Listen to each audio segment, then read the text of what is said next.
The tension in Barcelona was suffocating. Lewis Hamilton stood before the media after qualifying fifth, his Ferrari struggling behind McLaren's unstoppable dominance, and delivered words that cut through the sport like a blade.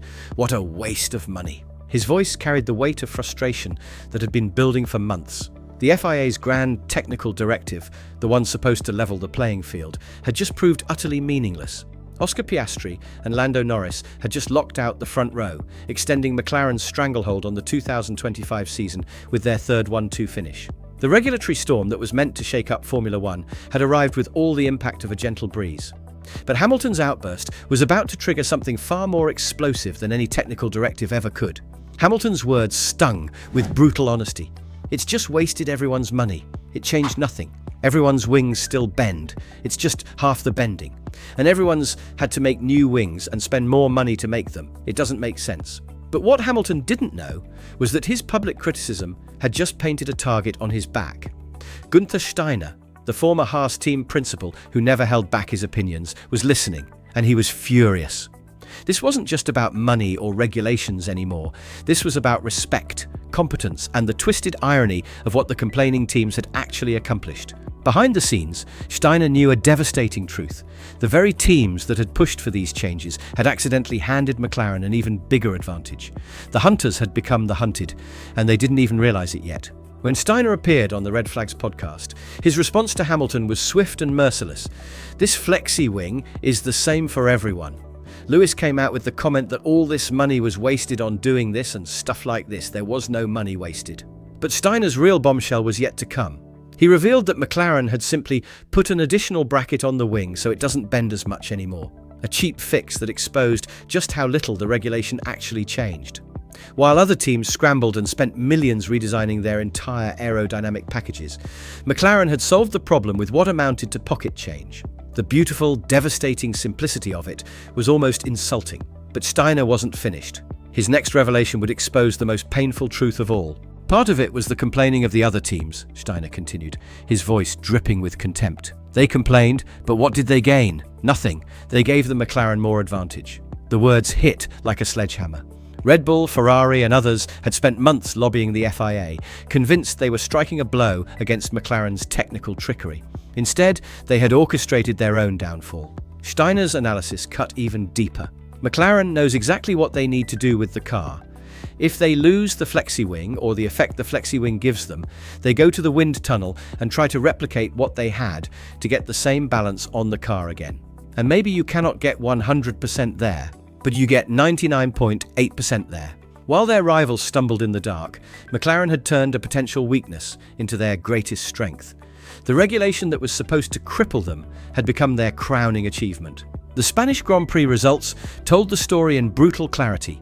Piastri victorious from pole position, Norris completing another McLaren 1-2, and Max Verstappen spiralling to 10th place after a collision and penalty. The championship standings revealed an even more devastating truth. Piastri now led with 146 points, Norris close behind with 133, and Verstappen trailing at 124. McLaren sat nearly 200 points ahead of Ferrari in the Constructors' Championship. What had once been a competitive season was morphing into a McLaren exhibition. Every weekend, the gap widened. Every race, their rivals' complaints looked more desperate and foolish. The technical directive meant to restore balance had instead accelerated McLaren's march toward total domination.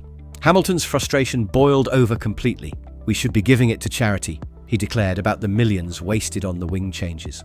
His anger wasn't just about Ferrari's struggles, it was about an entire sport that had lost its way. The FIA had reduced allowable deflection from 15mm to 10mm, tightened flap flexibility from 5mm to 3mm, and forced every team to develop completely new front wings. The financial carnage was enormous. Teams had diverted precious resources from genuine development to satisfy a regulation that changed absolutely nothing about the competitive order. Hamilton's simulator sessions confirmed his worst fears. The car felt pretty much exactly the same, with just a little bit more oversteer in the high-speed corners. Millions spent, months of development time lost, and for what? To make McLaren even more untouchable than before. The most painful irony was how perfectly everything had played into McLaren's hands. The FIA had announced the technical directive in late January, giving teams months to prepare, but McLaren's superior understanding of their package meant they adapted faster and cheaper than anyone else.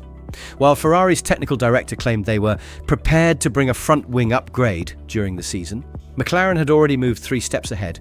Even McLaren's team principal Andrea Stella admitted the changes were immaterial and always going to be minor when you look at the numbers.